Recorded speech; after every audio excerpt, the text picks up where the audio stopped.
DA নিয়ে আবারও খুব গুরুত্বপূর্ণ আপডেট।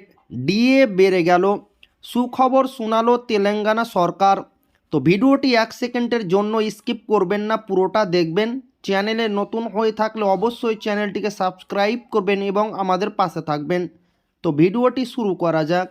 তেলেঙ্গানা সরকার তাদের রাজ্য সরকারি কর্মচারী এবং পেনশনভোগীদের জন্য বড়সড় সুখবর নিয়ে এলো। এক ধাক্কায় অনেকটা বাড়ানো হলো মহার্ঘ ভাতা ডিএ। সরকারের নতুন সিদ্ধান্ত অনুযায়ী ডিএর হার 30.03% থেকে বাড়িয়ে 33.67% করা হয়েছে। কার্যকরী সময় এই বর্ধিত ডিএ 2023 সালের 1 জুলাই থেকে পূর্ব প্রভাবিত হারে কার্যকর হবে।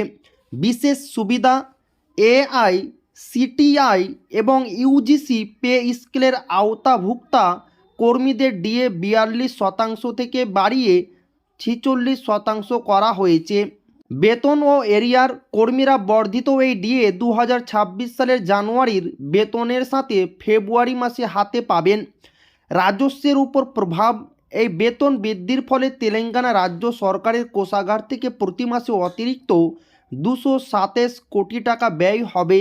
এই সিদ্ধান্তের ফলে কয়েক লক্ষ সরকারি কর্মচারী ও অবসরপ্রাপ্ত পেনশনভোগী আর্থিক সুবিধা পেতে চলেছেন।